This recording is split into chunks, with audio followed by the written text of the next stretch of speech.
There was something that I learned today. Something interesting. Something that I don't think many people do. Something that is within us, but we don't talk about it as much in the manosphere, in the world that we live in at the moment, the self-improvement space. And it's a reflection that even eluded me. The reflection that I'm talking about is one of the self. But it's within the data, the hidden meaning behind everything.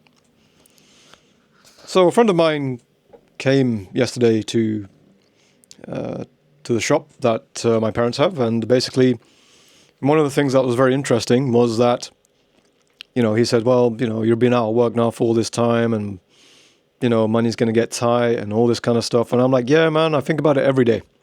I think about it every single day. You're absolutely correct. But as I'm going through and updating my CV, which is now via Claude and all that kind of stuff, like I use Claude to kind of help me, just figure a couple of things out, which is, good. The world's moving towards AI. I mean, if recruiters are going to say, oh yeah, you've used Claude and blah, blah, blah, we need you to be human. I'm sorry, but the world is moving towards AI. If the world wasn't moving towards AI, I would understand. But the world is moving towards AI, whether I like it or not. So I'm not going to deny the usage of it, because at the end of the day, the world is moving towards it, and we need to integrate into it and understand, what is going on, basically. That's my 2 cents. But anyway, as I'm doing all of that, I came across an interesting revelation. The revelation for me was that every time that I've been grateful for the work that I've been doing, and every time that I've done something of that's worthwhile, it's always come about in a networking scenario, and in a computer networking scenario at that. And those are the ones that I remember the most. Now, if I go onto the code and do all that kind of stuff, like I have a fuzzy memory of it. And it was very interesting. I thought to myself, that's interesting data. And I thought to myself, perhaps the answer that I'm looking for isn't in what I'm doing, but what I'm not doing. In other words, sometimes when you go through life, I think what I've begun to understand is there are patterns in the data of our experiences which help us to understand and digest the direction in which we need to go in the event that we are lost. So in other words, you may have had a job loss. You may have had your spouse leave. You may have inadvertently sabotaged a relationship without even knowing. Those are the sort of things which can happen. Now, is this a fault of anybody? No. It is a situation which has happened. Fair enough. So then the next question is, how do we change the pattern? Now, Tony Robbins, people like that, that Bayer guy who will go in and say, well, you need to make a decision. I say, yes, but what are those decisions trying to tell you? Because you can go about doing an action. An action is easy, and then people say, oh, well, it's your karma. No, your karma is your action, which is fine. What I'm trying to understand is, in those actions which I've taken, where is it leading me to, and what enjoyment do I get with it? Am I actually aligned with the action which I'm trying to do? And the only way that I can get to that conclusion is through the data. What experiences have I been through that I've liked? What are the experiences which I've undergone, which I've had the best bang for my buck? Right? And that's where we get into the 20/80 rule. And for me, that's things like networking, traveling, hanging out with the right people, business owners, that sort of stuff.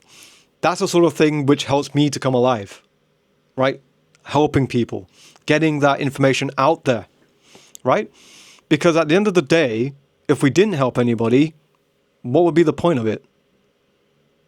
Right? At the end of the day, the one thing that I've noticed in anything, right, is that as a human being, right, our will to serve is strong.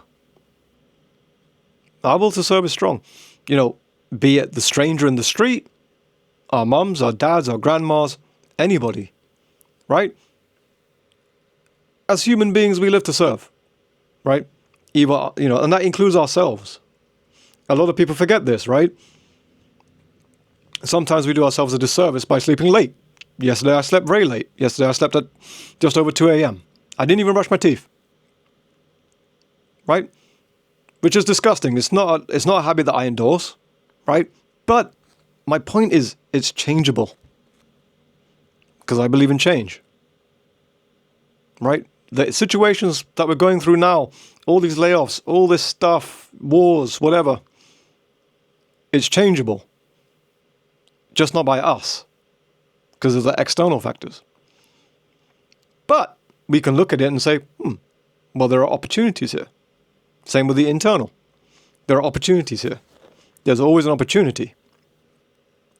But if we look at the data, right, of our experiences, perhaps those opportunities aren't for us. And this is what I'm talking about when I talk about alignment.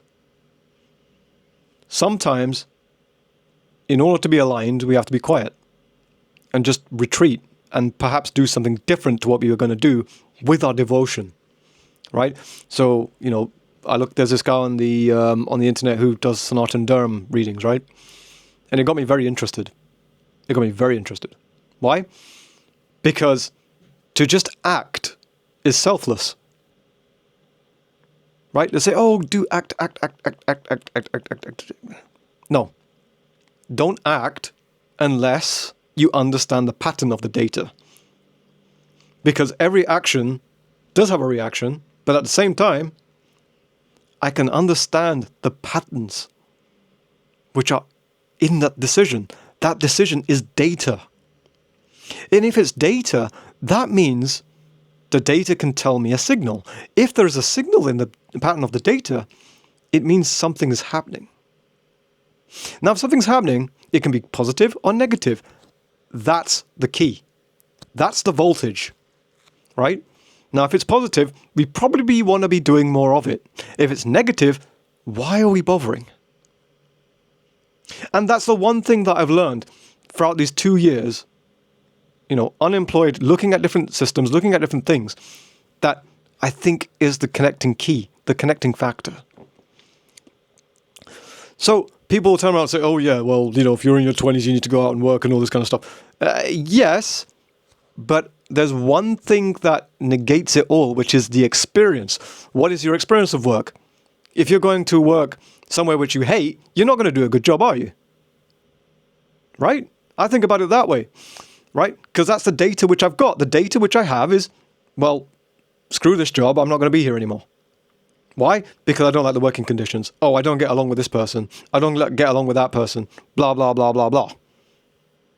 So what do? You change it. You upskill. You say, right, okay, well, I'm going to learn something which, I'm going to upskill in. And then you say, well, actually, that's probably not really that good. But then as you filter down throughout those experiences, there are a couple of ones which you absolutely love, right? There was a company that I went to, and I absolutely loved working at that company, right? So why did I leave? Well, there was things like pay and politics which got in the way. But at the end of the day, would I go back to that company? Yes, in a heartbeat, right? Why? Because I loved what I did.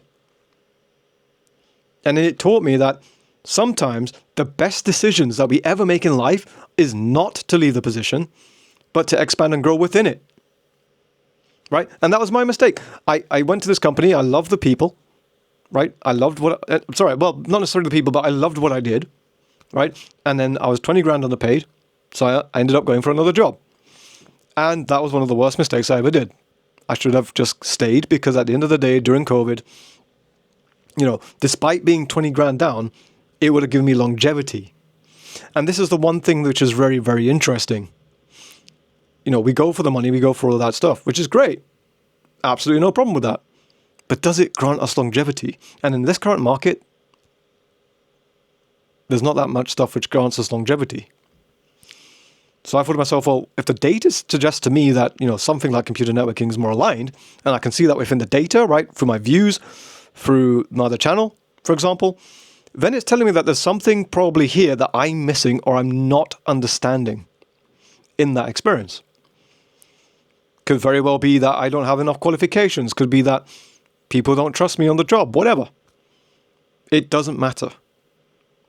right? But at the end of the day, the data is telling me something different to what the actual world is telling me, right? Oh, you're not good enough, all this kind of stuff. No, you are good enough. You are good enough, right? Because that was one of the things that bothered me. That, I got one particular position back in January 2025, and because of the experiences which I've been through with people like managers and stuff like that, I ended up in a right mess, right? And most people would have said, well, why didn't you just go take the job? It's not about that, right? For me, it was about, well, the experiences which I've had with people suggest that if I go for that job, it would repeat. The lesson wouldn't have been learned. So I am in a position of learning a different lesson. And that's the thing which really gets me, is like, yeah, I could have gone for that, but 7-8 months down the line, I'd be where I am now. What difference would I have made? And that's the thing which bothered me. Because every time that I went through that particular position, that particular role, I ended up back there. So I was like, well, how's this any different? Because I noticed a pattern. So you may be thinking, well, is this a right or wrong answer or case? No. Because you could be completely wrong as well. But with enough data points, you could be completely right. So I'll leave the question to you. In terms of making the decision, what pattern do you notice? Do you have enough data to create a conclusion? And if so, has it been positive, negative? Does it demand a pivot? Does it demand a change of direction? Does it demand an additional bit of detail which you've missed? All of which are valid questions. But not necessarily a right or wrong answer. So I'll leave you with that. And if it's been useful to you, like, comment, share, and subscribe. All the good stuff. And I'll see you in the next video. Appreciate you for watching. Hope you have a great day. And I'll see you again. Appreciate it.